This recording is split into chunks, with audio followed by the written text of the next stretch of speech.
The last 2 or 3 years, we've been spoiled. The modern issue Morgans, the modern issue piece are just some fun collector coins to hunt, right? But then you get the opportunity, once you're hooked, to go back to the original coins. We're talking about the 100-plus-year-old specimens that, well, created the idea in the first place for the 2021, 23s, 24s we're seeing today. Well, tonight we get the journey back to the only Southern mint and 3 of their gems. The old mints, 1900 to 1902, your choice. It's really that simple, even though it's going to be more complicated, and we are going to talk about it. But we are talking about vintage, not the brand new, vintage, original Morgan dollars. So the Morgan dollar is the child of discovery in the United States. And it was the largest silver find ever, the Comstock lode, Virginia City, Nevada, right? And the silver find enables the U.S.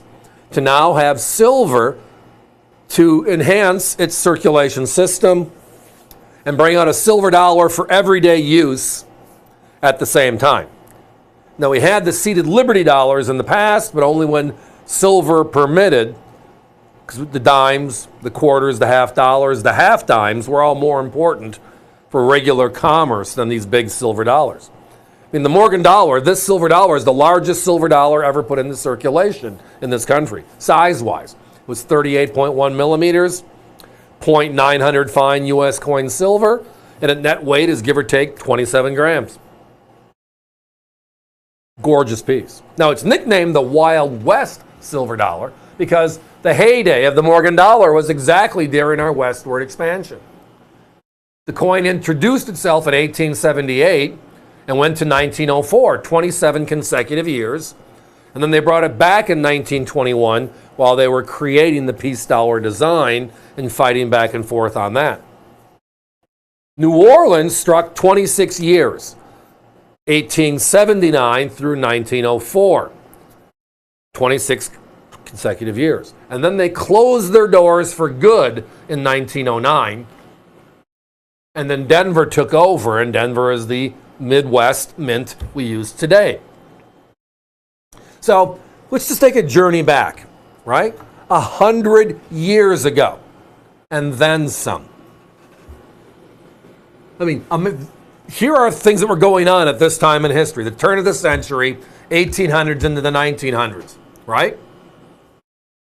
American League Baseball was formed with 8 teams. The Hershey bar is first created. The Gold Standard Act puts now the U.S. on the gold standard. Okay? The Wright brothers and Kitty Hawk. Right? Texas oil gusher in Beaumont, the first one. The Panama Canal is signed over to the U.S. We built it, so it's ours, right?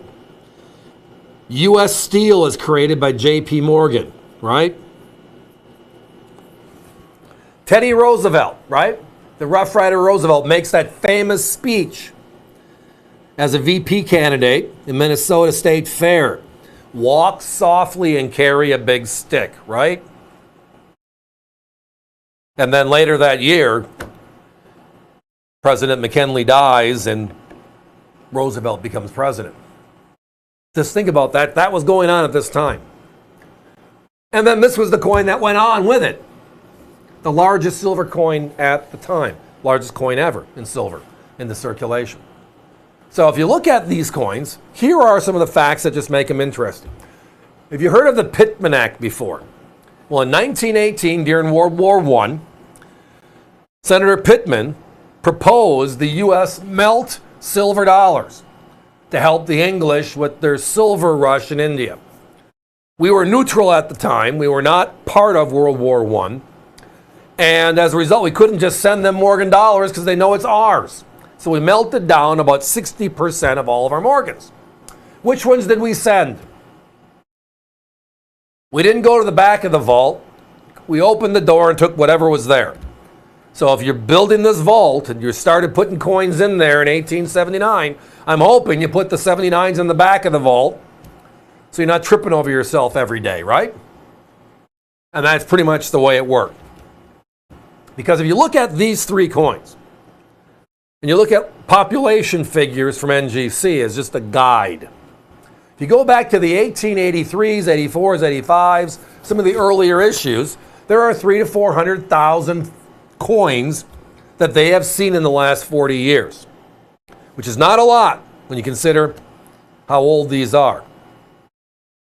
But then you look at these coins, 111,000, 88,000, etc. I mean, we're talking about a significant fraction, and it's because a lot of them were destroyed. The ones that weren't destroyed were already in collectors' hands or private banks, not the federal banks, etc. Now let's talk about price, shall we? The brand new 2021 New Orleans Morgan dollar. They made 175,000 of them, but sold out on May 24th in less than 5 minutes. And can you find one of those coins for $250 to $300 today? That's kind of the price range. We're going back 100 years and then some. And tonight you can buy all three of our coins for less than that one coin made a couple of years ago. Now, my competition does have these three beauties. Almost have to. If you don't have these coins, you lose your coin dealership card. Haha. 159. 159. And the 02 is 169. So we're talking about $90 to $100 less tonight. Now, our normal prices on these O mints, and many of you that have been with us over the years know market conditions dictate, but they fluctuate between $79 to $89 on a regular basis. This is the first time this year we get to be under 70 at $69.95. When the deals come, you just say thank you and you move on. And tonight we're going to spend 7 or 8 minutes talking about these great pieces, and then we're going to be gone as well. On to the next deal.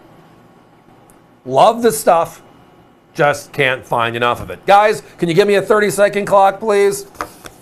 The 01 seems to be the one that's moving the fastest. Then the 00, 1900. Bottom line is this, we only had a couple rolls of each. As you can tell by rolling through this conversation, the photos they're showing you, this is just representative samples of how gorgeous these Southern Mint 120 plus year old coins look. And these are the real McCoys. And tonight, $90 to $100 less than our competitors are today, and our lowest price this year. That just sums up to one thing. Join us and don't miss out.